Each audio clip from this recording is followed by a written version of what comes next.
कैसा लगता है सर जब कोई प्रोडक्ट पे एलिगेशन नहीं लगता और बहुत बढ़िया चलता रहता है प्रोडक्ट बढ़िया चलता है, लेकिन एलिगेशन तो अचार पे बहुत लगाया। डॉक्टर्स अचार मना कर रहे हैं क्योंकि नमक ज्यादा है, तेल ज्यादा है। वेस्टर्न ने लगाया कि नमक है, बीपी के लिए ऑयल है, तेल है। भारत की संस्कृति में अचार बहुत इंपॉर्टेंट इंग्रेडिएंट। अगर आप देखेंगे तो थाली में सब्जियों से पहले भी अचार परोसा जाता है। तो जेनजी लोग भी अचार खा रहे हैं या पुरानी जनरेशन ही खा रही है अभी तक? जेन जी में जिन्होंने बहुत सारी चीजें और पिज्जा, पास्ता, चाइनीज दुनिया खा लिया, उनके तो ऐसे ही इंडियन मील 10 में से 3 रह गए, 7 तो वेस्टर्न मील्स हो गए। लेकिन वो जेन जी भी जब शादी करके वर्क लाइफ में 26-27 साल के हो जा रहे हैं, तो वापस उनके लाइफ में दाल खिचड़ी आ रही है, वापस अचार उसके साथ आ रहा है। सुपरमार्केट में जाते हैं तो 15-20 ब्रांड ही दिखते हैं, तो ये 15-20 ब्रांड ने ही क्यों ऑक्यूपाइड कर रखा है पूरे मार्केट को? देखिए सर, 2 कारण है। एक अचार के बिजनेस को कितना बड़ा बनाया जा सकता है? खाने पीने के बिजनेस को बहुत बड़ा बनाया जाता है। अच्छा,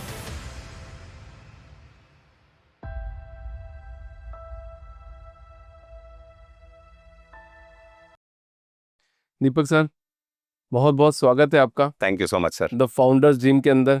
थैंक यू। आप बहुत लोगों की एस्पिरेशन है sir. Thank you Abhishek ji, thank you so much.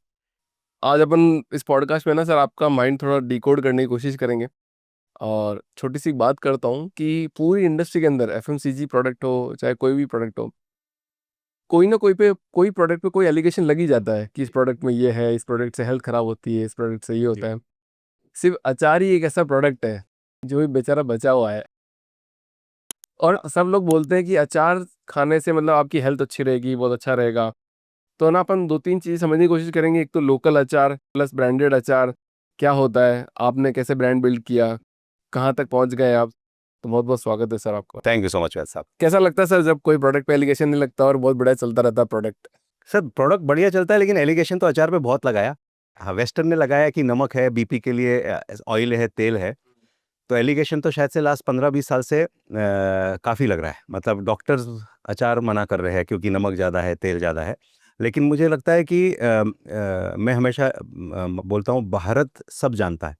तो हम लोग सब जानते हैं भारत की संस्कृति में सब कुछ है, और भारत की संस्कृति में अचार बहुत इंपॉर्टेंट इंग्रेडिएंट। अगर आप देखेंगे तो थाली में सब्जियों से पहले भी अचार परोसा जाता है, अचार रखा जाता है। बिकॉज़ अगर आप ऋचुता दिवेकर, जो इंडिया की मोस्ट सेलिब्रेटेड डाइटिशियन है, सारी बॉलीवुड को भी वही डाइटिशियन है, वो बोलती है कि हर मील में अचार खाना चाहिए, क्योंकि अचार जो है वो प्री एंड पोस्ट जो है प्रीबायोटिक, पोस्टबायोटिक हो गए। तो वो आपको हमारे जठराग्नि को एक्टिवेट करती है। तो आप जब खाना खाते हैं तो हमको पेट में एसिड चाहिए होता है डाइजेशन के लिए। तो आपके जठराग्नि को एक्टिवेट करके एसिड जनरेट करती है। तो ये बहुत साइंटिफिक है कि आपके डाइजेशन के लिए एक्चुअली पिकल इज़ गुड, इसलिए शुरुआत वहाँ से की जाती है। थोड़ा और भी ऐड करूँगा, हमारे भारतीय मील्स में एंड में पापड़ खाया जाता है, एंड में पान खाया जाता है। वो दोनों अल्कलाइन है, 9 पीएच वाले हैं। तो पेट में जब एसिड हो गया, जब खाना खत्म हो गया, तो उसको वापस न्यूट्रल करना भी ज़रूरी है। तो इसलिए एंड में 9 पीएच का खाया जाता है, ताकि पेट का जो है पीएच न्यूट्रल हो। तो Indian food has been design very very scientific. तो बट वही एलिगेशन जो है वेस्टर्न ने लगाया क्योंकि नमक ज़्यादा है। लेकिन वो ये नहीं समझते कि हम लोग जो देश में रहते हैं, यहाँ पसीना 10 गुना, 20 गुना, 50 गुना ज़्यादा आता है। हम उनको नहीं आता है, तो हमारा सोडियम ऊज़ आउट भी बॉडी से बहुत ज़्यादा होता है। तो हमको उतना सोडियम की ज़रूरत भी है। हाँ, स्पेसिफिकली दैट 2% पेशेंट जो बहुत हाई बीपी पे है, जहाँ सॉल्ट इज़ एन इश्यू, वहाँ 2% में जो रिस्ट्रेंट चाहिए, but otherwise pickle is very very good for us. जैसे अभी मान लो जेनजी अचार खा रहे हैं क्या? जैसे मेरी बेटी है तो वो बिल्कुल अचार को टच नहीं करती, नहीं नहीं पापा मुझे तो नहीं खाना है। तो जेनजी लोग अभी अचार खा रहे हैं या पुरानी जनरेशन ही खा रही है अभी तक? 2 ट्रेंड्स देखे हमने। जेन ज़ी अचार बहुत कम खा रहा है, लेकिन खा रहे हैं, ओके। जेन ज़ी में जो अर्बन सुपर रिच, जिन्होंने बहुत सारी चीज़ें और पिज़्ज़ा, पास्ता, चाइनीज़ दुनिया खा लिया, वो उनके तो ऐसे ही इंडियन मील 10 में से 3 रह गए, 7 तो वेस्टर्न मील्स हो गए। लेकिन वो जेन ज़ी भी, या वो लोग भी जब शादी करके वर्क लाइफ में 26-27 साल के हो जा रहे हैं, तो वापस उनके लाइफ में दाल खिचड़ी आ रही है, वापस अचार उसके साथ आ रहा है। तो ये भी ऑब्जर्वेशन हुआ है कि वन्स यू आर सेटल, आपने वो एक 15 से 25-28 साल में जो खाना था सब कुछ खाया, लेकिन once you are back in a normal life, आपको तो फिर एक लगता है नहीं मुझे हेल्दी करना है, इंडिया का दाल खिचड़ी खाना है, अचार खाना है, तो दैट चेंजेस अगेन। अच्छा, एफएमसीजी प्रोडक्ट की बात करते हैं सर, मतलब अगर हम जैसे किसी सुपरमार्केट में जाते हैं तो 15-20 ब्रांड ही दिखते हैं और बाकी आप एक परचून की दुकान पे चले जाओगे तो वहाँ पे लोकल मतलब एकदम लोकल चीज़ें बहुत सारी मिलती है। तो ये 15-20 ब्रांड ने ही क्यों ऑक्यूपाइड कर रखा है पूरे मार्केट को? देखिए सर, 2 कारण हैं। एक कि अचार की क्वालिटी बनाना या किसी भी प्रोडक्ट की क्वालिटी, आप अचार बोल लीजिए, कोई भी कैटेगरी बोल लीजिए, सस्टेनेबल कंसिस्टेंट क्वालिटी बनाने में एक एफर्ट लगता है, एक कॉस्ट लगती है, एक डिस्ट्रीब्यूशन को बिल्ड करने में एक एफर्ट लगता है, कॉस्ट लगती है, और उसके लिए वो एक प्राइस पे ही आएगा, राइट। और वो क्वालिटी आपको 12 महीने सेम रेसिपी मिलेगी, सेम प्रोडक्ट मिलेगा। जो लोकल कंपनीज है उनका कभी एक बैच ऐसी बनेगी, कभी एक बैच वैसी बनेगी, तो कस्टमर के बहुत सारे रिएक्शंस होंगे। तो प्रीमियम दुकान बोलती है कि भाई मुझे वही देना है जो कस्टमर मुझे वापस आके मांगे, मुझे उसके कस्टमर की कंप्लेंट्स को हैंडल नहीं करना है। लेकिन जो परचूटन वाली जो छोटी दुकान होती है, बोलते हैं कि मैं कैसे अपनी मार्जिन मैक्सिमाइज कर लूँ। तो लोकल ब्रांड बेचूंगा तो यहाँ पे 20% कमा रहा हूँ, तो वह 40 कमा लूंगा। तो वो अपने मार्जिन मैक्सिमाइजेशन में लगा होता है। तो कंज्यूमर को क्या लगेगा या क्या फील होगा, उससे इंपॉर्टेंट है मैं घर में आज 20% ज़्यादा कमा लूँ। वो अप्रोच के साथ एक छोटी आउटलेट चलती है। एब्सोल्युटली। दीपक सर, मतलब इतना बड़ा ब्रांड बनाया आपने, मतलब सबसे बड़ा चैलेंज क्या फेस होता है ब्रांड बनाने में? हर समय अलग अलग चैलेंज है। सबसे पहला चैलेंज जो है कि प्रोडक्ट की एक्सेप्टेबिलिटी, पूरे कंट्री में प्रोडक्ट पहुंचाना और प्रोडक्ट को एक्सेप्ट कराना। और एक्सेप्टेबिलिटी चार जगह होती है। आपको कंज्यूमर से भी पहले, आपको डिस्ट्रीब्यूटर, सुपर स्टॉकिस्ट तो फिर भी मिल जाते हैं, लेकिन डिस्ट्रीब्यूटर की एक्सेप्टेबिलिटी बहुत इंपॉर्टेंट होती है। क्योंकि डिस्ट्रीब्यूटर आपका तभी काम करता है जब उसको लगता है कि हाँ, ये कंपनी फेयर रहेगी, मार्केट में अगर कुछ क्लेम आ गए, कुछ ब्रेकेज डैमेज एक्सपायरी हो गई तो क्लेम सेटल करेगी। वो एक 3 महीने में नहीं होता, लेकिन 2-4 साल तक अगर आप कंटिन्यूसली मार्केट हाइजीन को मेंटेन करके रखें, तो ट्रेड का कॉन्फिडेंस आता है 4-5 साल में। सिमिलर कॉन्फिडेंस रिटेल का होता है कि भाई मैंने माल रख लिया, माल नहीं बिका तो कंपनियां गायब हो जाती है, माल नहीं बिका तो कंपनियां वापस ले जाएगी, मेरे को क्लेम सेटलमेंट करके देगी। तो एक रिटेल का एक इन्वॉल्वमेंट होता है। एक आपकी सेल्स टीम जो होती है, सेल्स टीम भी जो होता है कि यार मैं स्टार्टिंग में तो 2 महीना 4 महीना एफर्ट कर लूंगा, अपने रिलेशनशिप से माल रखवा दूंगा, लेकिन 4 महीने बाद तो कंपनी मुझे टारगेट बोलेगी, टारगेट पूछेगी, माल बिकेगा ही नहीं, तो अल्टीमेटली फिर मैं क्या करूँ। तो एक सेल्स टीम का भी कॉन्फिडेंस चाहिए। कंज्यूमर तो चाहिए, चाहिए, लेकिन उसके पहले ट्रेड आपके साथ है क्या? आपकी टीम आपके साथ है क्या? ये सबसे इम्पोर्टेंट होता है। अल्टीमेटली तो कंज्यूमर है, कंज्यूमर को पसंद आएगा, तो वहाँ से रिपीट आएगा, वहाँ से वर्ड ऑफ माउथ होके और घर तक पहुँचेगा, और वहीं से ब्रांड बड़ा होता है। अच्छा दीपक सर, पुराने जितने भी ब्रांड्स हैं, मतलब आपके साथ भी बहुत सारे ब्रांड स्टार्ट किए होंगे, और जैसे ओल्ड एज ब्रांड जिनको बोलते हैं कि आज मतलब 15, 20, 50, 30 साल हो गए होंगे, तो वो लोग सोशल मीडिया पे अभी भी एक्टिव नहीं है, जी, जी। आ नहीं रहे। जी, आप सोशल मीडिया पे एकदम आ गए, जी, जी। क्या रीज़न है सर? सर हमारा ये मानना है कि आज की जो जनरेशन है, आपको कनेक्ट उस जनरेशन के साथ करना है, और आपकी 35-40 प्लस जनरेशन अभी भी शायद से टीवी पे है, लेकिन 35 की नीचे वाली जनरेशन जो है, वो उसका 70% समय मोबाइल में जा रहा है। वो आप गाड़ी भी रास्ते पे जा रही है, सामने होर्डिंग भी है, लेकिन वो तो सर झुका के गाड़ी में भी मोबाइल में देख रहा है। तो आपने होर्डिंग पे ऐड लगा भी दी, तो सर ऊपर उठा के तो पढ़ने वाले लोग चाहिए, वो तो आपका सर झुका के मोबाइल के अंदर ही है। तो मोबाइल के अंदर होना बहुत ज़रूरी है। अच्छा, जो भी कम्युनिकेशन है वो कभी भी ऑडियो विजुअल फॉर्म में हो तो बेटर कम्युनिकेट होता है। आपको मोबाइल वो मौका देता है कि आप उसमें रील्स बनाओ, उसमें कंटेंट बनाओ, जो ऑडियो विजुअल फॉर्म में है, जो लोग खुद देखें और लोग शेयर भी करें।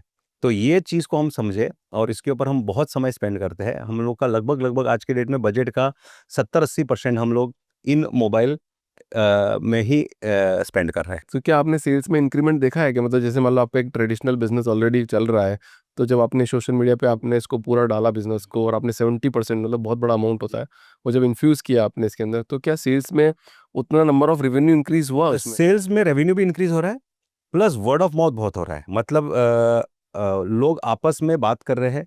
मुझे हम लोग के जो इंस्टाग्राम हैंडल है या लिंक्डइन हैंडल है, उस पे लोग फोटोज़ खींच के भेजते हैं कि हमने आपका वो ऐड देखा, हमने आपका वो क्लिप देखा, हमने आपकी वो बात देखी, हम उसके हिसाब से फिर डीमार्ट गए, हमने खरीदा, फोटो के साथ भेजा। ऐसे एक दो फोटो नहीं, मुझे कम से कम मेरे को पर्सनल आईडी पे 200-300 लोगों ने फोटोज भेज दिए कि वो सुना, ऐसा देखा। वो पॉडकास्ट इज ऑल्सो उसी का एक जरिया हो रहा है कि पॉडकास्ट में भी लोग सुन रहे हैं और बोल रहे हैं हाँ, ये बात तो सही कह रहा है। जैसे आज हमने बात की कि अचार इज गुड फॉर हेल्थ, ये जब अगर कोई सुनेगा और उसके पीछे के साइंस को समझेगा, तो बोलेगा हाँ, साइंस तो बराबर कह रहा है। तो when people here what is logical, what is right, वहां से एक्शन तो आता ही है। ऐसे क्या रील बनाते हो, मतलब क्या, मतलब क्योंकि अचार में क्या रील बनेगी एक? सर जो है ना, आज का जमाना स्टोरी टेलिंग का है। मेरा एक फेवरेट डायलॉग है जो मैंने ही बनाया है, कहानियां बिकती है, किरदार नहीं। अचार किरदार है, हमको किरदार नहीं बेचना है, हमको कहानियां बेचनी है। तो आप हमारी जितनी भी रील्स देख लेंगे या जितना भी जो देख लेंगे, अचार आपको ऑन द फेस आएगा ही नहीं। आपको अचार एज अ साइड कैरेक्टर ही दिखेगा, स्टोरी मेन कैरेक्टर दिखेगी। क्योंकि आप जब कहानी से जुड़ते हो तो आप कहानी के साथ बोलते हो हाँ ये तो मुझे इस मतलब स्टोरी से आप एक इमेजिनेशन में जाते हो। जैसे एक हमने बनाई है रील, जैसे एक लेडी अचार खा रही है, असल मराठी एक महाराष्ट्र का अचार है, and she goes in the trance of Maharashtra. तो महाराष्ट्र में ढोल ताशा होता है, आपका वारी की यात्रा होती है, आपका दही हंडी होती है, आपका सिंहगढ़ फोर्ट होता है। हमने वो पूरे ड्रोन शॉट्स लिए हैं, कम से कम 10 15 20 ड्रोन शॉट, एंड वो मोमेंट खाया और पूरे वो महाराष्ट्र के मेमोरी में चले गए। एंड में सिर्फ अचार वापस आया पैक। तो इन अ 1 मिनट ऐड और 30 सेकेंड ऐड, अचार के बारे में सिर्फ 5 सेकेंड बताया गया है। 25 second is the memories of Maharashtra. So you go in to, हाँ I want to live that Maharashtra. तो दैट्स एक उदाहरण के तौर पे ऐसे हम स्टोरीज बिल्ड करते हैं। बहुत सर, मतलब आपने मार्केटिंग करी है क्या कहीं से? कहीं आपने मार्केटिंग का सीखा है? हाँ मैं एमबीए तो हूँ, बट मतलब आपने कहीं मार्केटिंग का स्पेशल कोर्स किया है क्या नहीं, इन चीज़ों मार्केटिंग के का लिए? स्पेशल कोर्स नहीं किया है। क्योंकि आजकल तो देखा जाता है ना कि मार्केटिंग, मतलब जो आप आइडिया जनरेट कर रहे हो, पहले तो मैं पढ़ाई करूंगा, एमबीए करूंगा, या फिर बड़ा यूएस जाऊंगा, वहां से कुछ सीख के आऊंगा, फिर करूंगा।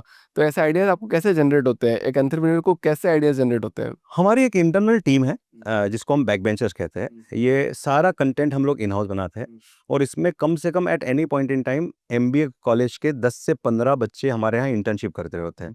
वो 15 बच्चे ही कंटेंट भी बना रहे हैं, मतलब आइडिया भी जनरेट कर रहे हैं, वही एक्ट भी कर रहे हैं। हमारी टीम में से एक व्यक्ति शूट कर ले रहा है, एक एडिटर एडिट कर ले रहा है, बट ये कंटेंट जनरेशन जो है, ये एक हमने निलॉन्स को बता दिया कि how we want to connect with the consumer. तो हमारे दो इमोशन है, एक emotion which is of humour, एक इमोशन है which is of the bonding through food. ये दो इमोशन हमारे इस कंटेंट के थ्रू, मतलब अलग एंगर भी हो सकता है, अलग अलग हमने दो इमोशन चूज कर लिए। तो हमारे हर कंटेंट में वो इमोशंस दिखाई पड़ने चाहिए। तो उसी से अराउंड हम कंटेंट थिंक थ्रू करते हैं और बना के आगे लेके जाते हैं। थोड़ा सी बैक चलते सर, कहानी की बात करी थी तो एक माइंडसेट और समझ रहा है। जैसे आपके फादर ने जब बिजनेस स्टार्ट किया है, ये तो आपने तो बचपन से बिजनेस देखा है ही। जी बिल्कुल। तो उस टाइम पे आप डिस्कशन करते थे फादर के साथ बिजनेस का, या फिर आप अपनी मस्ती में रहते थे और फादर बिजनेस करते थे? सर मेरा ऐसा मानना है, मेरे फैमिली में, और मेरा मानना है काफ़ी बिजनेस फैमिली में, मैंने तो हमारे पक्का है कि आज भी मेरी जनरेशन में, मतलब मेरे बच्चों के साथ मैं, या मैं अपने पापा के साथ, ब्रेकफास्ट लंच डिनर ये परिवार में हम लोग साथ में ही लेते हैं। तो साथ में ही बैठेंगे, और साथ में बैठने के बाद डिस्कशन क्या होता है कि आज पापा ऑफिस में क्या हुआ, और वो दो चार किसी बात करेंगे, वो करेंगे, और वहाँ से हम बिजनेस कंटिन्यूअसली बचपन से सीखते ही जाते हैं। तो सिमिलरली मेरे बच्चों के साथ आज मैं करता हूँ कि आज ऑफिस में ये हुआ, ऐसा हुआ था। जैसे आज ये पॉडकास्ट की चर्चा करेंगे तो फ़ोन के बाद में बात होगा कि क्या बातें हुई थी, क्या यूनिक सवाल आया था। तो हम लोग, मैंने तो ये देखा है कि डाइनिंग टेबल पे अगर फैमिली साथ में खाना खाए, बिकॉज़ वो 20 25 मिनट होते हैं। मोबाइल देखते हो आप? नहीं, जब वो परिवार है तो मोबाइल बाजू में है, तो 20 25 मिनट जब वो बातें कर रहे हैं, जब अकेले बैठे हैं और तो कुछ नहीं तो हम रील स्क्रॉल कर लेंगे, लेकिन जब चारों लोग बैठे हैं तो वाइफ और दोनों बच्चे, देन तो वो कन्वर्सेशंस होंगे, और कन्वर्सेशंस में बहुत सारी बातें निकल के आएगी। Absolutely right sir. मतलब पर आज के टाइम पे ऐसा देखा जाता है ना कि मोबाइल के बिना तो ज़िंदगी है नहीं, खाना खाते समय मोबाइल पे देखेंगे बिल्कुल। तो आप आपके बच्चे कितना मोबाइल देखते हैं? उनका मना करते हो मोबाइल देखने से या नहीं करते हो? स्टार्टिंग से आपने उनको मोबाइल दिया हाथ में, नहीं दिया?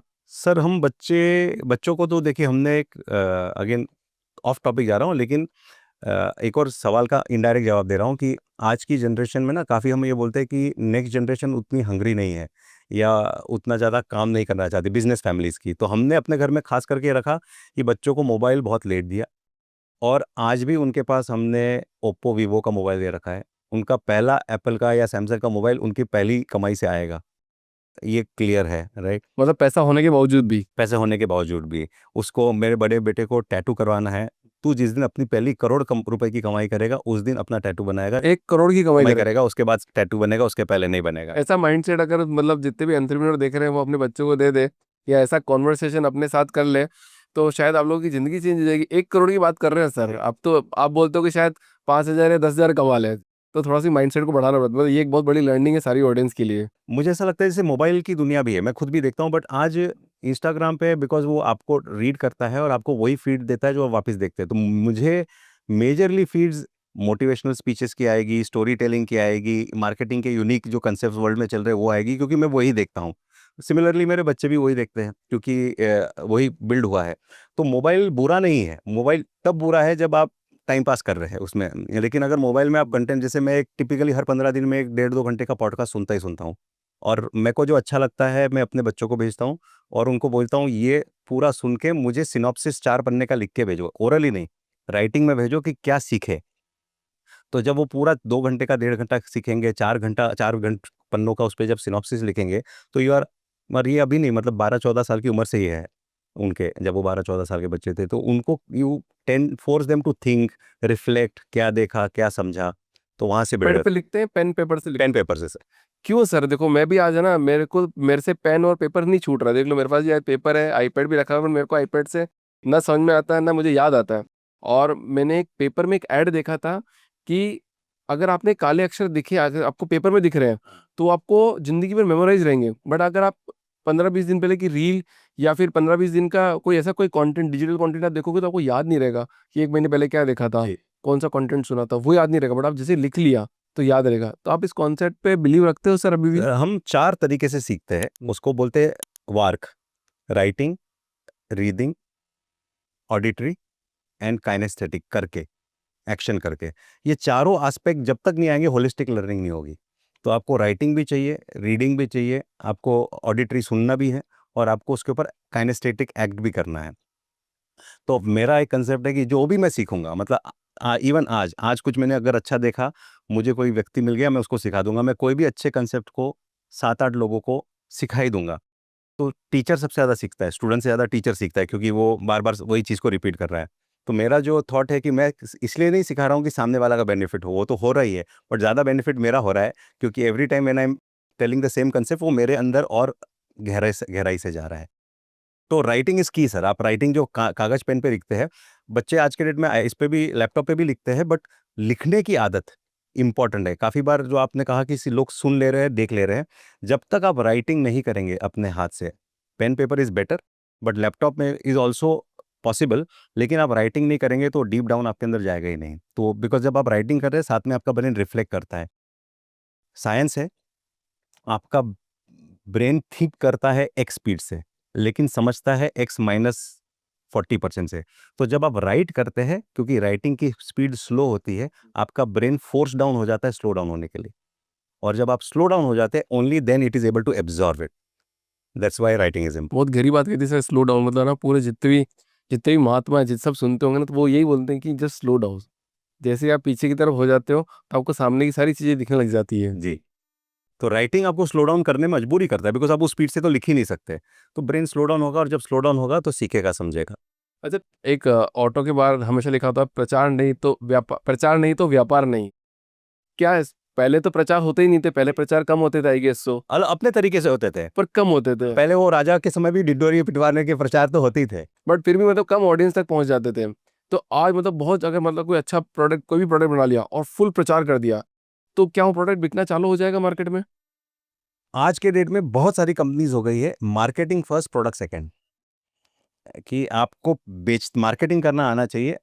प्रोडक्ट इंपॉर्टेंट है, क्योंकि अगर मार्केटिंग, प्रोडक्ट सुपर फाइन बना लीजिए, 10 on 10 बना लीजिए, लेकिन मार्केटिंग अगर 1 on 10 है, तो प्रोडक्ट फेल हो जाएगा। फेल हो जाएगा, 100% फेल हो जाएगा। 100% नहीं, लेकिन सिग्निफिकेंट चांसेस है, बिकॉज अगर आपको इनफ कंज्यूमर बेस ही नहीं प्राप्त हुआ आपकी सस्टेनेबिलिटी के लिए, तो आप कैसे सस्टेन कर पाएंगे।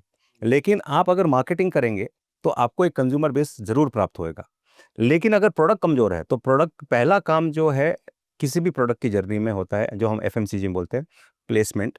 प्लेसमेंट के बाद होता है ट्रायल, ट्रायल के बाद होता है रिपीट, और रिपीट के बाद होता है वर्ड ऑफ माउथ। ये 4 स्टेप से जाता है। तो रिपीट काम प्रोडक्ट का है, लेकिन ट्रायल काम मार्केटिंग का है। तो अगर ट्रायल ही नहीं होगा तो रिपीट कैसे होगा, इसलिए मार्केटिंग ज़्यादा इंपॉर्टेंट है। लेकिन अगर मार्केटिंग में आपने कुछ कहा और प्रोडक्ट उसको, जो भी आपने क्लेम किए, प्रोडक्ट उस क्लेम में खरा नहीं उतरा, तो रिपीट नहीं आएगा। तो product is also important, but product से ज़्यादा इंपॉर्टेंट मार्केटिंग है, बिकॉज ट्रायल ही नहीं होगा तो रिपीट आएगा कैसे। तो सर यहाँ पे एक छोटा सी चीज़ को समझने की कोशिश करते हैं, क्योंकि आपने 500 करोड़ से भी ऊपर का बिजनेस बना लिया है अभी। तो $22 बिलियन की वैल्यूएशन की कंपनी, जिसकी मार्केटिंग भी सॉलिड है, वैल्यूएशन भी सॉलिड है, इन्वेस्टर भी सॉलिड है, फाउंडर भी सॉलिड है, प्रोडक्ट भी सॉलिड है, मार्केट भी है, फिर भी वो फेल क्यों हो जाती है? ऑटोमोबाइल कंपनीज इंडस्ट्री के अंदर से रातों रात गायब कैसे हो जाती है? मैगी जैसी कंपनी रातों रात खराब हो जाती है, वापस बन जाती है, कैसे होता है सर ये प्रोसेस? सर, 2 चीज़ है जो मैं समझा हूँ। एक तो है कि एक बहुत, मेरे आईआईएम अहमदाबाद के प्रोफेसर ने बहुत प्यारी बात कही थी, मैं 2001 का शेर बोल रहा हूँ, क्लासरूम में कहा था कि 2 पल के ठहर जाने से मंजिलें दूर हुआ करती है, क्योंकि हम ही नहीं रास्ते भी चला करते हैं। वाह वाह वाह। नोकिया की कहानी यही है कि टेक्नोलॉजी चली जा रही थी आगे, दे गॉट स्टक कि नहीं हम ये ड्यूअल फोन नहीं लाएंगे, हम स्मार्टफोन नहीं लाएंगे, right, and hence at that time the smartphone world के, मैं नोकिया को खत्म कर दिया। तो आप ठहर नहीं सकते। तो एक तो है कि टेक्नोलॉजी चेंज होती जा रही है, आर यू इन अलाइनमेंट कि आप टेक्नोलॉजी के फर्स्ट मूवर आप है। अगर फर्स्ट मूवर नहीं है, किसी और ने कर लिया, तो आप उसको कॉपी करके स्केल अप फास्ट कर रहे हो या उस चेंज को रेजिस्ट कर रहे हो। अगर आप चेंज को रेजिस्ट कर रहे हो और उसका समय आ चुका है, तो आप उस रेजिस्टेंस में खत्म हो जाएंगे। तो एक तो डिस्ट्रक्शन इसलिए होता है। दूसरा जो है कि सबसे बड़ा जो खत्म हो जाता है उसके लिए सेकंड होता है कि ऑर्गेनाइजेशन जब बहुत बड़ी हो जाती है, तो उनको लगता है कि अब मैं सब कुछ कर सकता हूँ। तो वो कुछ ऐसी चीज़ करने की कोशिश करते हैं जिसमें बहुत ज़्यादा पैसा लगाते चले जाते हैं, और वो चीज़ शायद से उतनी सक्सेसफुल नहीं होती, लेकिन उनका मेन बिजनेस का पैसा इस तरफ चले जाता है। और उस जैसे आज इंडिया में डेव मोटर्स आई थी, बड़ी कंपनी थी, आई गेस बिफोर टाइम आई थी जितने भी यूरोपियन कंपनी है, बट उनका जो बेसिक इंजीनियरिंग बिजनेस थे जो उधर कोरिया में, वो सब बिजनेसेस में चैलेंजेस आ गए, तो उसके कारण उनको अपनी कार कंपनी सेल करनी पड़ी। तो आपका एक अदर बिजनेस का इम्पैक्ट दूसरे बिजनेस पे क्या आ रहा है। और आपने एक बहुत प्यारा काम का कहा, नेस्ले मैगी, क्योंकि वो हमारे इंडस्ट्री का है। एक होता है आज का वर्ल्ड जो है नैरेटिव का है, राइट, जो अभी नेपाल में परसों हो रहा हुआ है, right, world is about narrative, क्योंकि दुनिया जो सुनना चाहती है, और स्पेशली फियर और ग्रीड बहुत तेजी से फैलता है। तो आप किसी के माइंड में एक दिमाग में कीड़ा डाल दो कि ऐसा है, तो पूरा दुनिया उस हर्ड मेंटेलिटी से आगे चले जाती है। तो मैगी के साथ वही हुआ। नॉट दैट कुछ प्रोडक्ट में प्रॉब्लम नहीं रही होगी, लेकिन प्रॉब्लम एक्स रही होगी, तो वो बढ़ के एक्स इंटू 100x होके देश में आई, राइट। एंड बट मैगी का जो कंसेप्ट था कि okay accept, don't put resistance, accept, लोग बोल रहे हैं एक्सेप्ट कर लो, प्रोडक्ट विड्रॉ कर लो। हमने इसके ऊपर काम किया है, काम करके फ्रेश वापस प्रोडक्ट लेके आ जाओ। तो वहां से जो ट्रस्ट उन्होंने जीता कि हम रेजिस्ट नहीं कर रहे हैं प्रॉब्लम को, और प्रॉब्लम है, हम एक्सेप्ट कर ले रहे हैं, हम उसके ऊपर एक्शन ले ले रहे हैं, एंड विल। तो that is how they went from hero to zero, and zero से अभी सुपरस्टार हीरो बन के वापस आ गए। जब कभी मार पड़ रही हो तो पहले खा लो, उसके बाद में वापस कम बैक करो। क्योंकि जो माइंडसेट है ना, आप उसको सबसे पहले जब तक एक्सेप्ट नहीं करेंगे ना, तो लोग आपको, क्योंकि see it's game of narrative, मैंने लाइफ में सोच लिया है कि वो खराब है, अब आप मुझे कितना ही बोलो अच्छा है, मैं बहुत इजीली उसको मानने को राजी नहीं हूँ। तो एक बार तो आप सर झुका लो, एक्सेप्ट कर लो, तो वहां से 80% जो अंगार है ना, वो अंगार दिल दिमाग की खत्म हो जाती है, एंड देन वहां से आपको सेकंड चांस मिलता है। दीपक सर, अभी आपने एक बात करी कि अपग्रेड हमेशा करते रहना पड़ेगा, मार्केट से अहेड चलते रहना पड़ेगा। और थोड़ी देर पहले आपने एक बात करी थी कि जो अमीर वाले बच्चे हैं, जो बहुत रिच है, उनके फूड में 10 में से 7 तो बाहर के फूड आ गए हैं। तो हमारा भी फूड कहीं ना कहीं तो चेंज होते जा रहा है। अब क्या अचार के अंदर भी कोई नई टेक्नोलॉजी या फिर नया कुछ इनोवेशन आएगा कि अचार भी बदल जाएगा, या आने वाले 15-20 सालों तक वो सेम रहेगा? नहीं, आपने इसको ऐसा देखना चाहिए, हम इसको 2020 या 19 में अपने आप को, हमने वहाँ से अपनी कंपनी में निलॉन्स में माइंडसेट चेंज किया। हम कहते हैं अचार, अगर हम अचार को अचार ना माने, उसको बोले मील अकम्पनीमेंट है, खाने के साथ खाने वाली चीज़ है। तो अगर आप चाइनीज़ खा रहे हो, तो चाइनीज़ के साथ खाने वाली चीज़ शेजवान चटनी है। अगर आप साउथ इंडियन खा रहे हो, तो उसके साथ गन पाउडर है या कोकोनट की चटनी है। अगर आप इटालियन खा रहे हो, तो उसके साथ केचप है। अगर बर्गर खा रहे हो, तो केचप है। तो आप अचार कंपनी ना बनो, आप मील अकम्पनीमेंट कंपनी बनो। तो जैसे-जैसे मील चेंज होते जाएँगे, उसके अकम्पनीमेंट्स चेंज होते जाएँगे। तो आप अलग-अलग मील अकम्पनीमेंट के हिस्से बन के रह जाओ। ये 2019 से हमने चेंज करना चालू कर दिया। सिमिलरली जैसे आज इंडिया में जैसे एक होता है गरम मसाला, मीट सब्जी मसाला, और एक हो गया अभी वेस्टर्न ब्लेंडेड स्पाइसेस। उसमें हम इंडिया के सेकंड लार्जेस्ट हो गए। हम स्पाइस में तो बहुत पीछे थे, लेकिन जब स्पाइस में एंट्री किए, तो पास्ता मसाला, चाउमीन मसाला, नूडल मसाला, इसको हम वेस्टर्न ब्लेंडेड बोलते हैं। इसमें हम सेकंड लार्जेस्ट हो गए, क्योंकि जब फूड ट्रेंड चेंज हो रहा है, तो घर में माँ को तो फिर भी सब्जी बनाना आता है, बिना सब्जी मसाले के भी वो जीरा, काली मिर्च डाल के बना लेगी। लेकिन बच्चे को पास्ता खाना है, पास्ता बनाना माँ को नहीं आता है, उसके लिए उसको सपोर्ट चाहिए, तो पास्ता मसाला लेगी। तो हम उस दिशा में गए, और वहां से पर आप सोच रहे हो आगे का, 10 साल आगे का सोच ही रहे वो हो। सोचना ही पड़ेगा। क्योंकि मार्केट की लर्निंग जो जितनी जल्दी ग्रैब कर लेगा, शायद उतना जल्दी आगे आगे सस्टेन कर पाएगा। निलॉन्स की एक टैगलाइन है, इसमें प्यार मिला है। करेक्ट, बिल्कुल, if I am not wrong. बिल्कुल यही टैगलाइन है। तो एक बात बताइए सर कि जैसे हाथ से बनाई हुई चीज़, हाथ से बनाई हुई रोटी का स्वाद अलग होता है और एक मशीन से बनाई हुई रोटी का स्वाद अलग होता है। हाथ से बनाए हुए अचार का स्वाद अलग होता है और मशीन से बनाए हुए अचार का स्वाद थोड़ा तो अलग होगा। तो कैसे सर? सी जब मास स्केल पे बनेगा, हम लोग रोज का 100 टन अचार बनाते हैं। तो जब 100 टन अचार रोज का बनेगा, 100 टन मतलब 1 लाख किलो अचार बनेगा।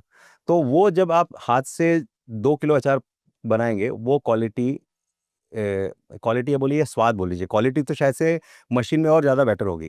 क्योंकि हाथ में जितना हाथ लगेगा उतने बैक्टीरियल और सब कुछ है, मशीन में तो फुल्ली ऑटोमेटिक हो रहा है, तो ह्यूमन इंटरवेंशन जितना कम है, तो क्वालिटी तो शायद से बेटर बनेगी। लेकिन स्वाद की बात करें, जो हैंड का टच है, उससे जो स्वाद आएगा, उससे जो आप क्या बोलते हैं, माइन्यूट डिटेल पे ध्यान दे पाएँगे, वो शायद से मशीन वाले पे नहीं दे पाएँगे। लेकिन मशीन से भी अच्छा ही बनेगा। बट येस, घर का स्वाद, हाथ का स्वाद।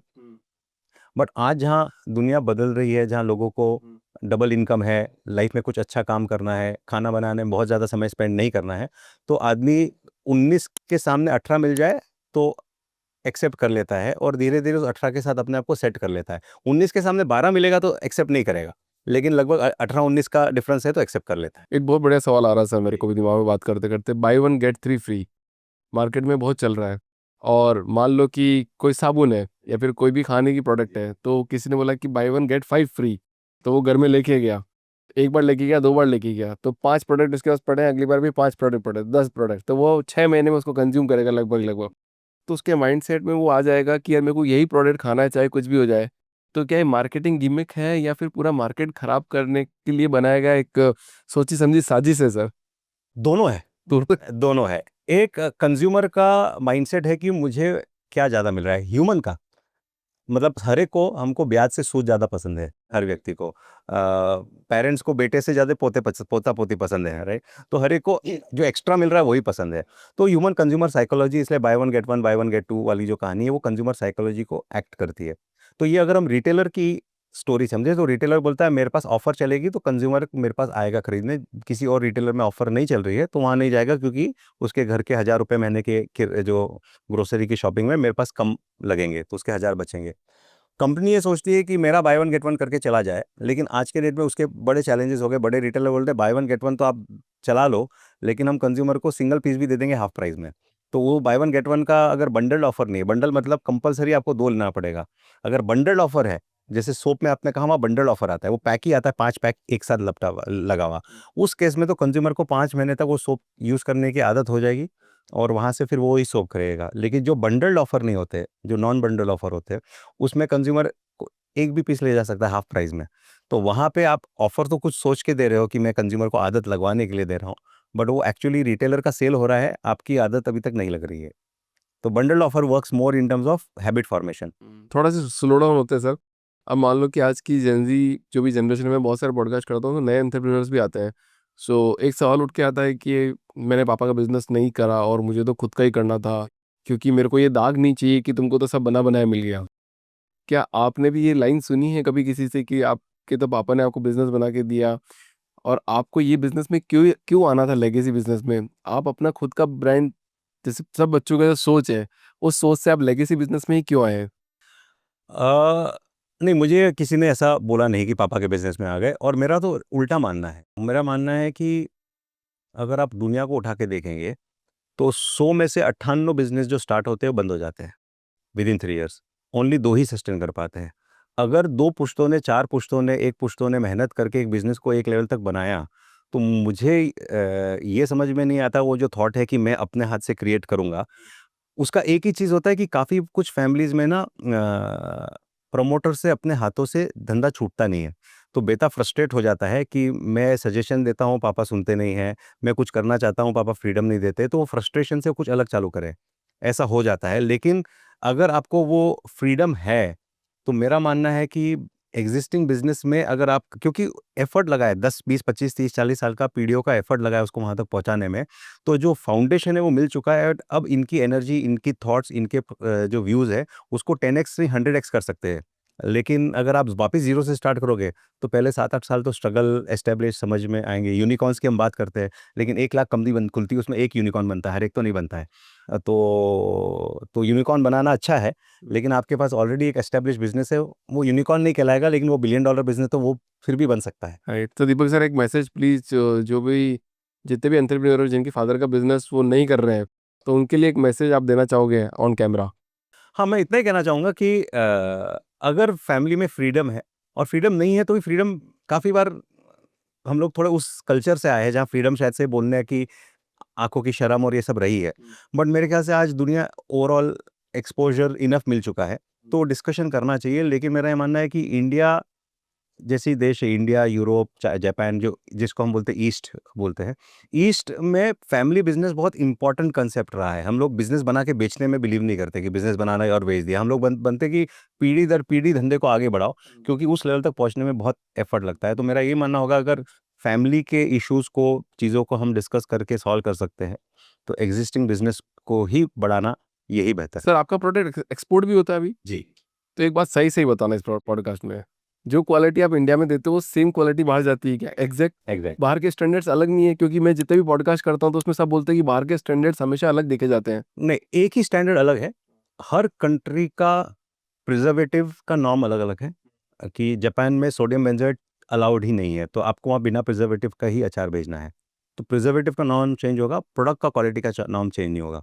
हाँ, इंडिया में क्या है कि इंडिया अनफॉर्चुनेटली 3 हिस्सों में बटा हुआ है। मैं बोलता हूँ, एक है बॉटम 100 करोड़ जो है, जिसको हम बोलेंगे भारत, बीच का 40 करोड़ जिसको हम बोलेंगे इंडिया, और ऊपर का 2 करोड़ बोलेंगे जो हम बोलेंगे वेस्टर्न इंडिया, जो वेस्ट से इन्फ्लुएंस्ड है, राइट? तीनों की ही चॉइसेस अलग-अलग है और तीनों की ही बाइंग के पैटर्न्स अलग-अलग है। तो जो 100 करोड़ भारत है, उसको क्वालिटी से बहुत ज़्यादा लेना-देना नहीं है, उसको सस्ता चाहिए।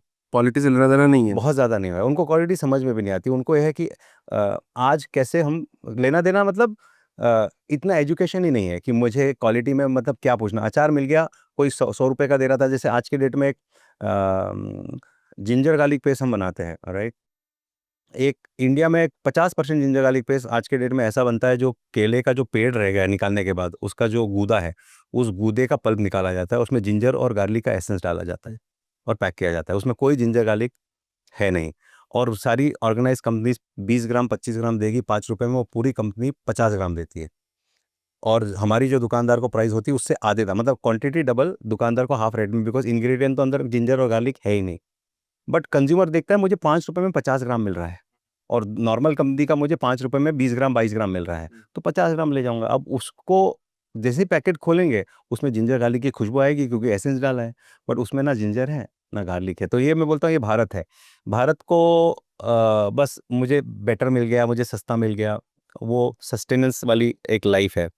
कैसे तोड़े ये माइंडसेट? मतलब कि हर बंदे को अच्छी क्वालिटी मिलनी चाहिए ना, जैसे हर बंदे को अच्छी एजुकेशन मिलनी चाहिए, वैसे खाने में भी अच्छा खाना तो मिलना ही मिलना ही चाहिए। चाहिए, बट ये काम गवर्नमेंट का है। मतलब ये जो अपॉर्च्युनिटीज़ है, ये ऐसा नहीं कि दुनिया में किसी से कोई चीज़ छुपी हुई है। मतलब इतनी ट्रांसपेरेंट वर्ल्ड है, जब इंडस्ट्री के 200 लोग जानते हैं कि ऐसा जा रहा है, तो सभी लोग जानते होंगे, राइट? तो बट वो जिसका मतलब, हम अगर बदलने जाएँगे, तो हम रिफॉर्मर्स में आ जाएँगे, ना कि कंपनी चलाने में।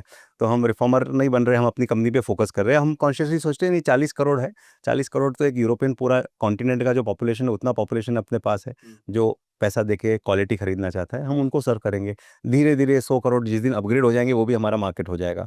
बट उस 100 करोड़ को ज्ञान देना, जो काम है, वो तो गवर्नमेंट का है। और आज सोशल मीडिया वो ज्ञान देने का अपॉर्च्युनिटी देती है कि आप, क्योंकि वो भी लोग तो फुल मोबाइल में डूबे हुए हैं। बट वो करवाना काम गवर्नमेंट का है, वो हम अपने ऊपर नहीं लेते हैं। हम ये बोलते हैं, 40 करोड़ हमारा मार्केट है, उसके ऊपर हम फ़ोकस करें। गवर्नमेंट से बिजनेस है या बिजनेस से गवर्नमेंट है सर? सर, ये इकोसिस्टम है, दोनों है। मैं काफ़ी बार दूसरा एग्ज़ाम्पल देता हूँ।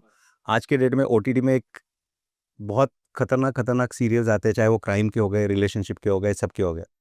तो हम ये बोलते हैं कि society feeds into what content is made, and the content feeds into what society becomes. एक जगह कहीं किसी का कुछ हुआ है, मर्डर हुआ है, वो सोसाइटी ने फीड किया, उससे ओटीटी बना। उसको देख के 100 लोगों ने बोला, हाँ, ऐसा भी हो सकता है, तो 100 लोग और वैसा भी सीखे। तो वो ऑलवेज़ एक दूसरे को फीड होता है। तो गवर्नमेंट और बिजनेस एक दूसरे को फीड करते हैं, मेरा ऐसा मानना है। गवर्नमेंट इकोसिस्टम देता है, एनवायरनमेंट देता है, जिससे बिजनेस बेहतर होता है। वो गवर्नमेंट का इंपॉर्टेंट रोल भी है एक एनवायरनमेंट इकोसिस्टम देना। एंड आई बिलीव लास्ट 10-12 साल में, 15 साल में बहुत बेहतर हुआ है इकोसिस्टम बिजनेस के लिए। तो वो गवर्नमेंट का रोल है। और अगर इंडस्ट्री अच्छा काम करती है तो गवर्नमेंट को और कॉन्फिडेंस मिलता है कि हाँ ये अच्छा काम हो रहा है, तो हम इसको और आगे बढ़ा सकते हैं। मतलब जैसे अगर अचार के बिजनेस में कोई, चलो बिजनेस की बात करते हैं, पहले तो बताओ सर ये बिजनेस एक्चुअली बिल्ड कैसे होता है? प्रोडक्ट से बिल्ड होता है या पैसे से बिल्ड होता है, या इसके लिए कोई और भी चीज लगती है? सारे रिसोर्स है, लेकिन सबसे पहला रिसोर्स तो फाइनेंस है, पैसा है। क्योंकि आपको एक ट्रेड आप ले जाएंगे तो आपको इन्वेंट्री बनानी है, कुछ उधारी मार्केट में देनी है, कुछ दिन तक तनख्वाह संभालनी है, तो उसके सस्टेनेंस के लिए तो कोई भी चीज़ की शुरुआत पैसे से पहले व्यक्ति, मेरे हिसाब से व्यक्ति, व्यक्ति के बाद पैसा, द फाउंडर पहला। फाउंडर। तो पर्सन, पर्सन के बाद, तो अगर ऑर्गेनाइजेशन का चेन देखेंगे तो सबसे पहले फाउंडर, फाउंडर के बाद होना चाहिए एचआर हेड। क्योंकि आपकी कंपनी, एचआर काफ़ी बार नीचे रहता है, लेकिन नंबर 1 एम्प्लॉय तो एचआर ही होना चाहिए। अच्छा होना चाहिए, हाँ, क्योंकि पर सबसे लास्ट में डालते हैं। डालते हैं, क्योंकि जैसे व्यक्ति आप कंपनी में लाएंगे वैसी कंपनी बनेगी, जैसा कल्चर आप बनाएंगे कंपनी में वैसी कंपनी बनेगी। तो कल्चर बनाना और व्यक्ति लाना ये काम एचआर का है। तो बहुत बड़ी बात कह दी सर, क्योंकि जितने भी स्टार्टअप है सबसे लास्ट में एचआर आएगा, इंक्लूडिंग मी। कंपनी बनती ही कल्चर और व्यक्तियों से है, और ये दोनों ही काम एचआर बिल्ड करता है। तो ये दो, सबसे पहले एचआर, फॉलोड बाय आपका फाइनेंस हेड। क्योंकि धंधा के लिए पैसा लगेगा, तो कौन आपका पैसा लाएगा, और आपको धंधे में पैसा कमाना है तो कौन आपको बताएगा कि कमा रहे हो नहीं कमा रहे हो, कहाँ कमा रहे हो, कहाँ कमा रहे हो, क्या करना चाहिए। तो ये नंबर 2 है। तो फिर नंबर 3 पे आपका आ जाता है मार्केटिंग डिपार्टमेंट, जिसमें हम बोलते हैं मार्केटिंग के अंदर न्यू प्रोडक्ट डेवलपमेंट या प्रोडक्ट डेवलपमेंट मार्केटिंग का सबसेट होता है। तो प्रोडक्ट थर्ड पे आ गया, चौथे पे ऑपरेशन आ गया, आखिरी में सेल्स आ गया। इसके मार्केटिंग पहले आ गया, क्योंकि माल बेचना में, मतलब प्रोडक्ट फर्स्ट अप्रोच में मार्केटिंग भी इंपॉर्टेंट है। तो मार्केटिंग पहले आया, प्रोडक्शन बाद में आया, सेल्स आखिरी में आया। सारी कंपनी उल्टे से चालू करती है, सबसे बड़ा सेल्स, उसके बाद प्रोडक्शन, उसके बाद product, NPD, marketing. But sir पर सर यहाँ पे तो थोड़ा सी एक बात है ना, जिसके पास पैसा नहीं है, जैसे मान लो मैंने भी कंपनी स्टार्ट करी, यहाँ पे थोड़ा सी डिस्कशन कर लेते हैं अब हल्का सी, क्योंकि बहुत सारे फाउंडर्स देखते हैं, वो उनको जवाब चाहिएगा। यहाँ पे मैंने भी कंपनी स्टार्ट करी, मैंने शुरू में ना तो एचआर हेड देखा, ना फाइनेंस देखा, ना कुछ देखा, क्योंकि मैं तो फर्स्ट जनरेशन एंटरप्रेन्योर हूँ। और मैं तो 2020 तक नौकरी करता था। 2021 में मैंने मेरी कंपनी की शुरुआत करी, मेरे पास 1 रुपया भी नहीं था। छोटी कंपनी में सर फाउंडर ही एचआर हेड है। बिकॉज कल्चर है ना, कल्चर को हम हिंदी में बोले तो घर में जो संस्कार होते हैं, संस्कार को ही कल्चर कहा जाता है, राइट। तो संस्कार ही तो है। तो अब ऑर्गेनाइजेशन का संस्कार छोटी कंपनी में फाउंडर से ही बनता है, क्योंकि वो अपने परख, अपने जीवन के एक्सपीरियंस से एम्प्लॉयज चुन रहा है। तो इनिशियली एचआर छोटी कंपनी में बात करूं कि जो 5-10 करोड़ की कंपनी है या 2-4-5 करोड़ की, वहां तक नहीं है। लेकिन जैसे ही कंपनी 20-25 लोगों की होने लगी है, वहां पे आपको एचआर क्रिटिकल होने लग जाएगा, या होना ही चाहिए। क्या 200 लोगों तक पॉसिबल है कि मतलब 200 लोग आप पहले कर लो, पहले थोड़ा सा बिजनेस बना लो, फिर उसके बाद में करो?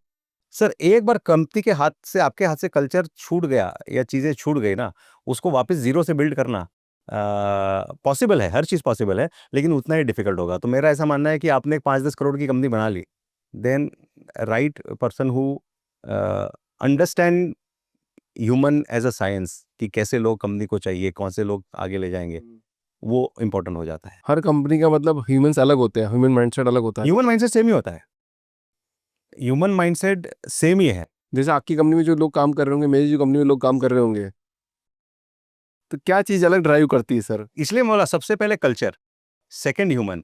सेम व्यक्ति, हम बोलते हैं सेम व्यक्ति इस ऑर्गेनाइजेशन में परफॉर्म कर रहा था, दूसरे ऑर्गेनाइजेशन में आया, पूरा परफॉर्मेंस का बट्टाधार हो गया। उल्टा भी होता है कि वहां परफॉर्म नहीं कर रहा था, यहाँ आ गया तो परफॉर्म करने लग गया। ऐसा क्यों हुआ? तो जो डिफरेंस है वो कल्चर का ही है। अब इसमें एक और कहावत है, लोग कंपनियां नहीं छोड़ते, बॉसेस छोड़ते हैं। बिकॉज जिस कंपनी में बहुत अच्छा एचआर सिस्टम नहीं होता है, वहाँ पे जो कल्चर सेट होता है उस डिपार्टमेंट में, वहाँ के बॉस से ही होता है, क्योंकि आपने बहुत एचआर के प्रोसेसेस नहीं लगाए। तो बॉस ने जो माहौल बनाया उसमें कुछ लोग परफॉर्म कर गए, बॉस ने जो माहौल बनाया उसमें कुछ लोग परफॉर्म नहीं कर पाए। तो वो कल्चर ही तो है, जो माहौल जिसको हम बोलते हैं वो कल्चर ही तो है। स्टैंडर्ड ऑपरेटिंग सिस्टम बनाने पड़ते हैं। जितना बड़ा होना है तो उतना रिपीट मोड में आपको काम करना पड़ेगा। जितना आप छोटा हो उतना आप आर्ट्स के साथ कर सकते हो, जितना बड़ा होना है उतना साइंस करना ही होगा। सो किसी भी जैसे फाउंडर को हायरिंग में क्या देखना चाहिए, आप क्या देखते हो अगर किसी को हायर करते हो तब? सबसे इंपॉर्टेंट, अगर छोटी कंपनी है और नीचे के लोग हैं, तो पहली चीज देखते भूख। कि आदमी में काम करने का भूख है नहीं है? हाँ, भूख नहीं है ना, तो और भूख मतलब स्टेमिना, और रात को 9 बजे भी रुकता है क्या, 10 बजे भी रुकता है क्या, संडे को भी काम कर लेता है क्या, क्योंकि भूख रहेगी। वो बराबर 5:30 बजे ऑफिस की घड़ी देके ऑफिस छोड़ता है, या काम है तो 7, 8, 9 बजे, तो क्योंकि भूख से सबसे पहली जर्नी तो भूख से ही होती है, राइट।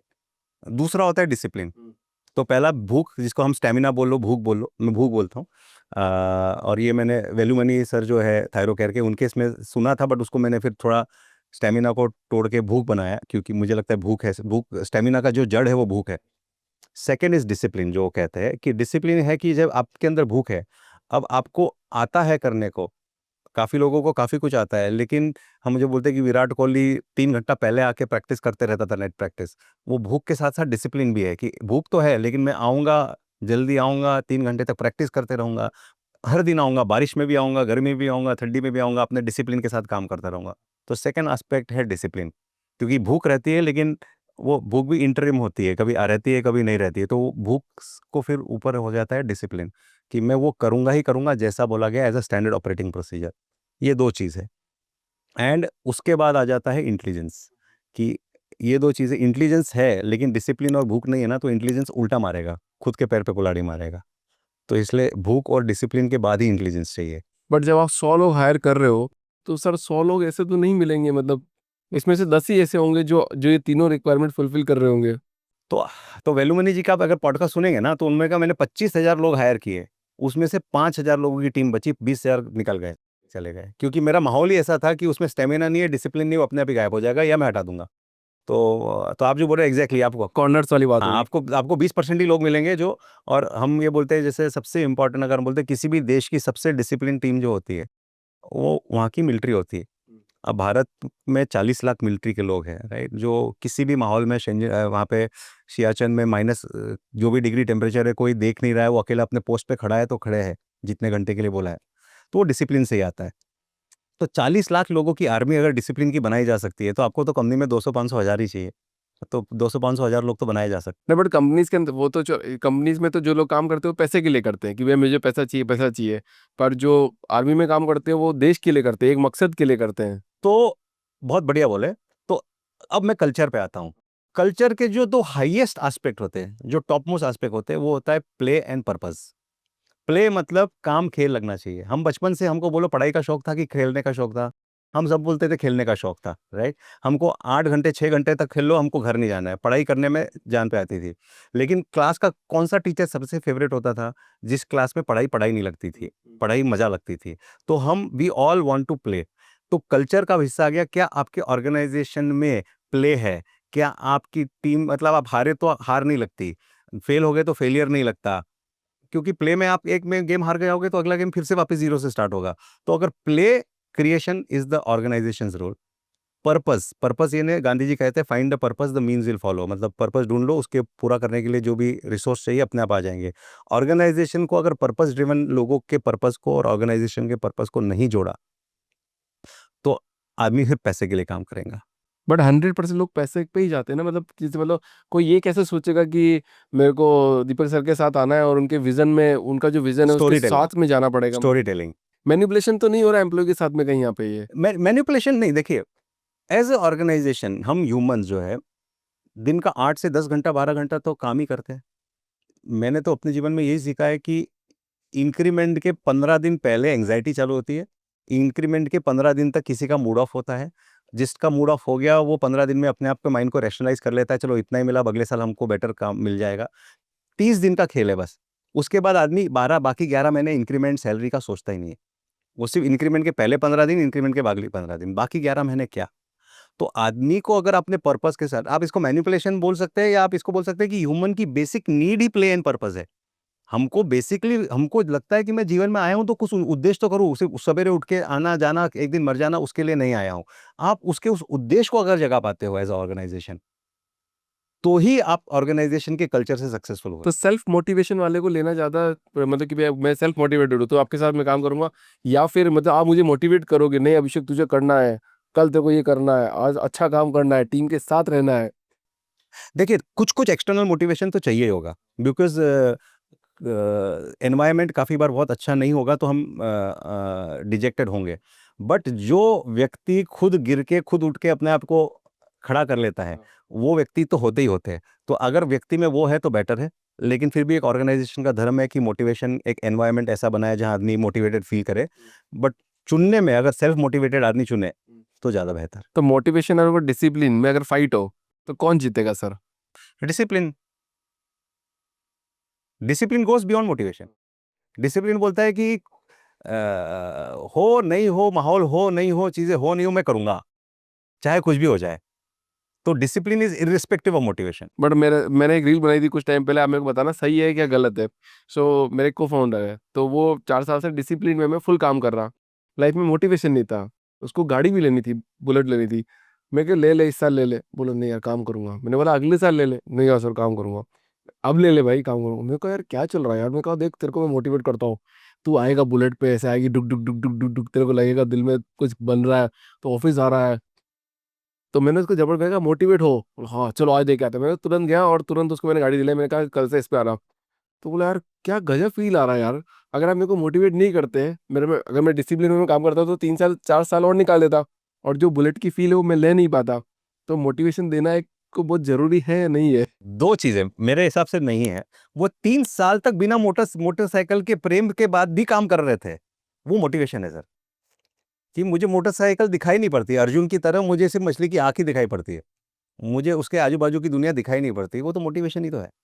आप मोटरसाइकिल के मोटिवेशन की बात करें, बट जो वर्क के रिलेटेड की मोटिवेशन की बात करूँ, उनको ना घर, ना गाड़ी, ना घोड़ा दिखाई पड़ रहा है, उनको सिर्फ़ काम दिखाई पड़ रहा है।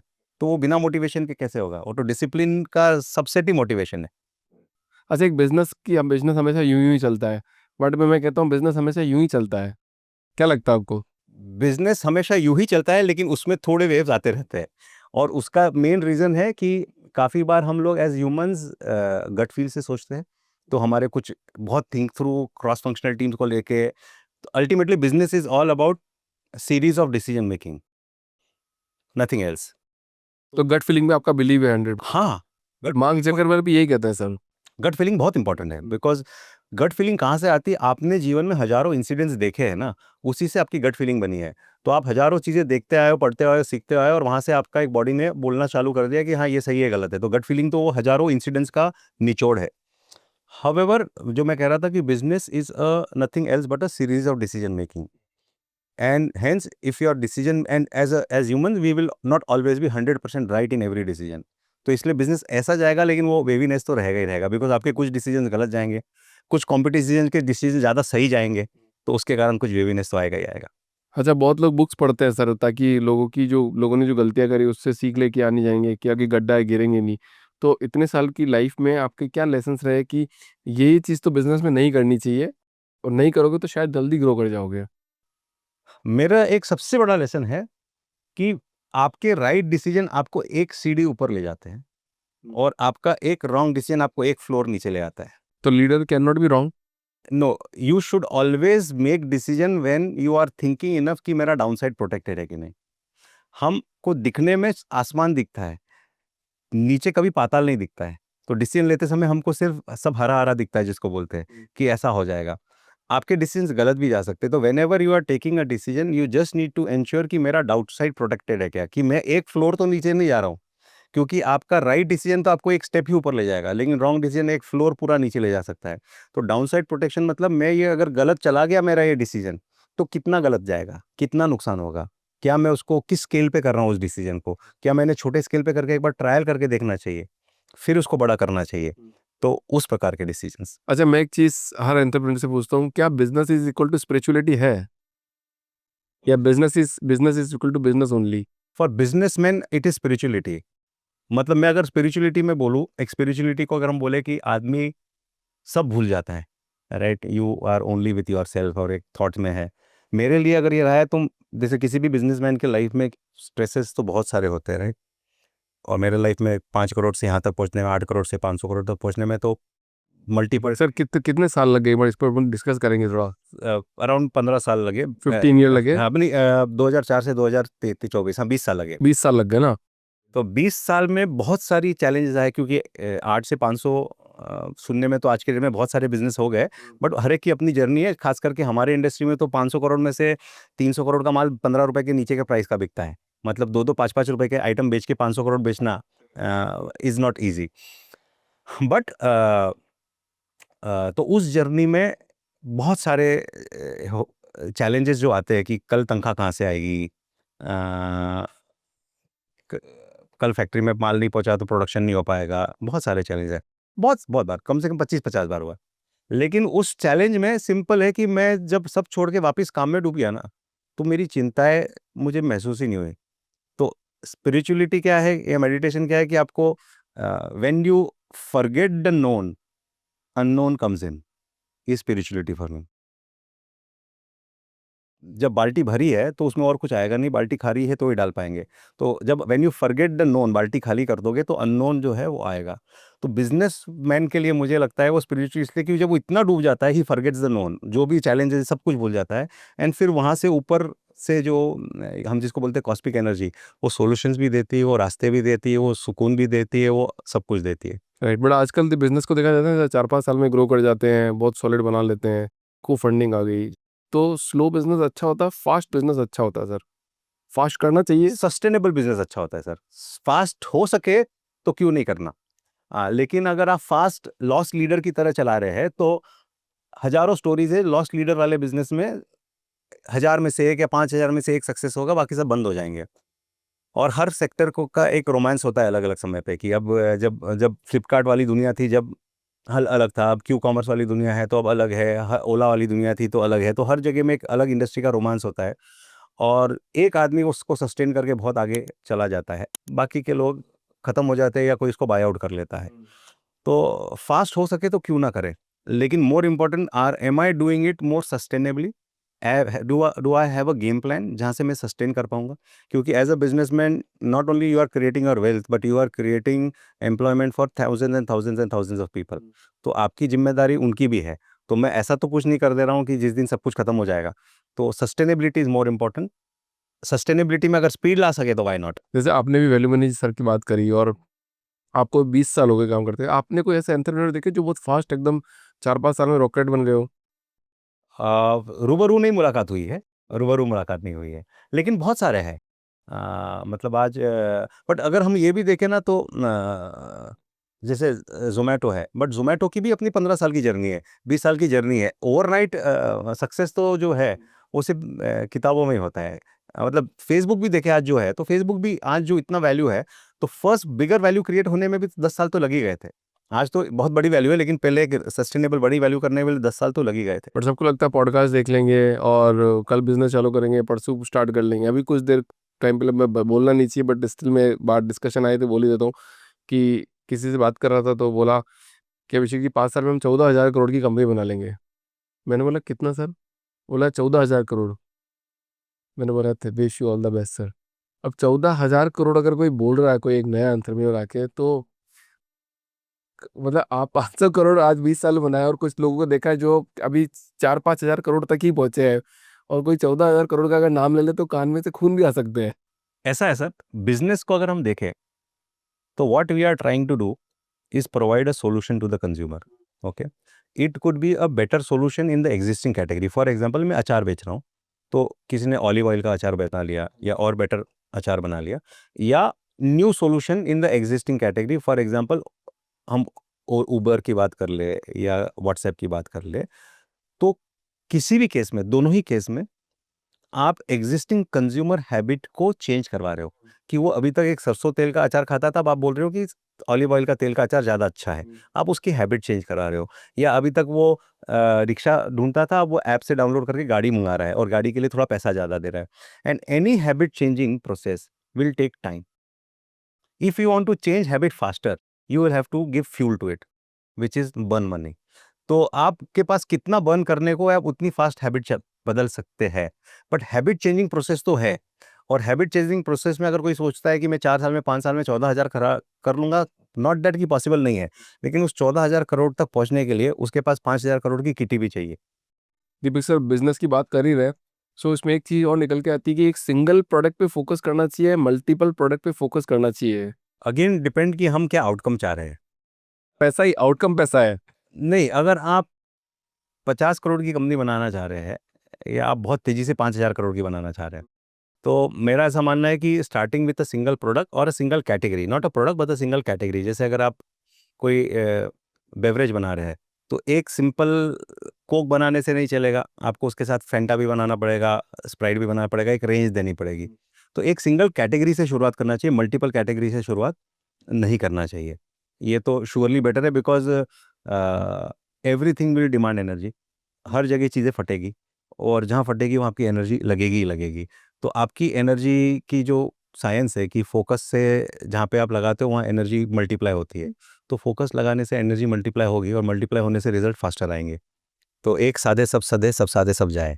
मतलब जैसे आप, जैसे आज एक आप स्टेज पे हो, जैसे मैं एक स्टेज पे हूँ, मेरे से नीचे मैं एक स्टेज पे, आप एक स्टेज पे, फिर कोई स्टेज पे, तो आप अपने जो सबसे बड़े मेंटर जिनको मान लो, मतलब आप नाम मत लेना भले किसी का, बट जो जो बिलियनियर्स लोग हैं या फिर जिसको आप आइडल मानते हो, उनसे आप क्या सीखते हो जो आप हमें सिखा सकते हो आज? अलग अलग चीज़ें सीखा हूँ, लेकिन एक चीज़ अगर सबसे इम्पोर्टेंट सीखा हूँ बीइंग मेरी इंडस्ट्री में, कि और शायद से अब हर इंडस्ट्री में, कि मार्केटिंग फर्स्ट, प्रोडक्ट सेकंड, ये approach most of the entrepreneurs को रखना ज़रूरी है, क्योंकि दुनिया जो है वो नैरेटिव का खेल है।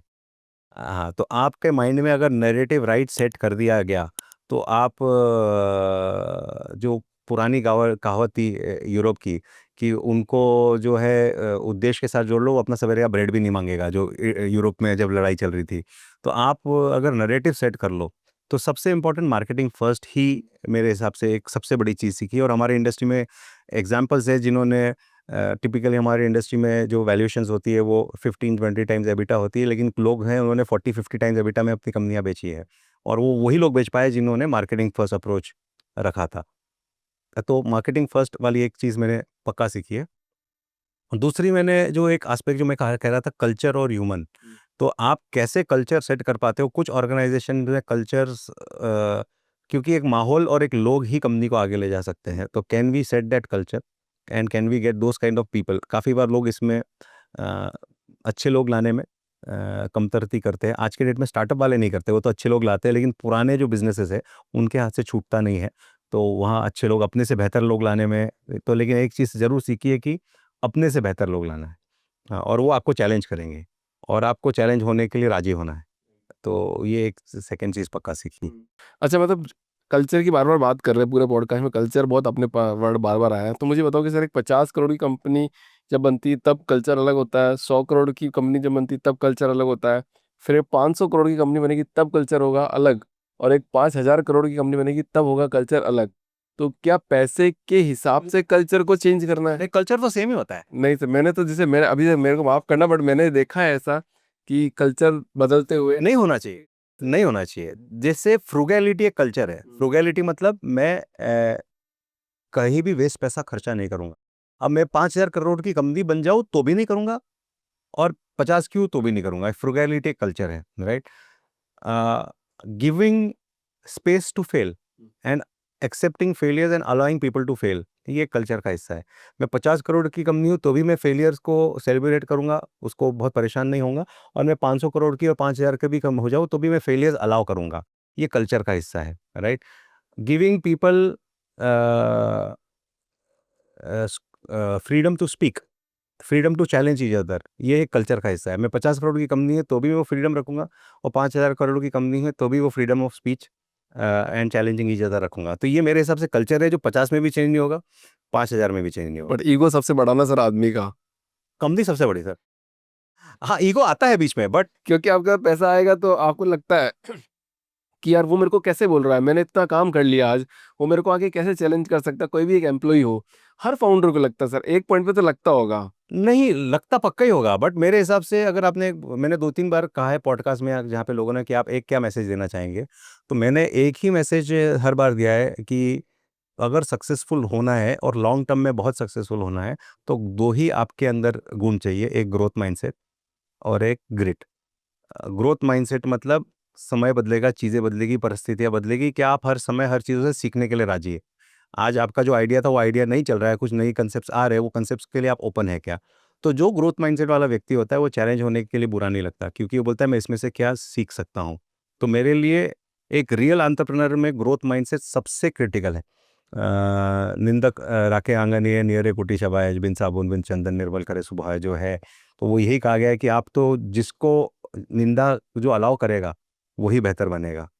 दूसरा ग्रिट, ग्रिट मतलब जुझारूपन, क्योंकि 15 साल की जर्नी है सक्सेस की, जो हमने कुछ देर पहले डिस्कस किया। तो 15 साल के अंदर आपको 50 फेलियर आएंगे। क्या आप हर बार गिर के खड़े होके अपने आप को उठा के वापस लगने के लिए तैयार हो? वो ग्रिट से ही आता है। जिसके अंदर ग्रिट नहीं है, वो 4 बार 5 बार गिरने के बाद बोलेगा ना मेरे लिए नहीं था, मैं कुछ अच्छा दूसरा ही कर लेता हूँ। तो ये दो ही एस्पेक्ट है जो एक रियल एंटरप्रेन्योर के अंदर चाहिए, ग्रोथ माइंडसेट एंड ग्रिट। वाह! आज भी पैकेजिंग पे ज़्यादा इम्पोर्टेंस दी जाती है या फिर प्रोडक्ट पे? प्रोडक्ट इंपॉर्टेंट है, लेकिन पैकेजिंग बहुत इंपॉर्टेंट बन गया है, उससे ज़्यादा बन गया है। अगेन वो भी नैरेटिव का गेम है, क्योंकि हम बोलते हैं सबसे पहले किसी भी चीज़ में आदमी अगर फूड की बात करें तो सबसे पहले नाक से खाता है, उसके बाद आँख से खाता है, आखिरी में ज़बान से खाता है। तो खुशबू अच्छी आ रही है तो आपको अट्रैक्ट करेगी, दिखेगा अच्छा तो अट्रैक्ट करेगा, ज़बान तो थर्ड में आएगी। तो पैकेजिंग जो है वो आपको नैरेटिव सेट करता है कि ये प्रीमियम होगा, ये अच्छा होगा, मैं लेके देखता हूँ।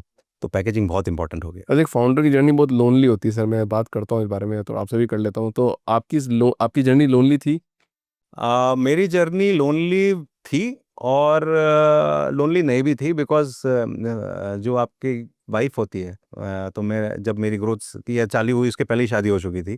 तो my wife always was there with me. एक हमारी जर्नी में राजीव अग्रवाल जी थे जो कंपनी के सीईओ थे, उनके साथ कंपनी ग्रो की। तो टॉप में हम 2 लोग थे, तो काफ़ी बार कल कैसे होगा तो बात कर लो और एक दूसरे के साथ डिस्कस कर लो और निकल जाता था।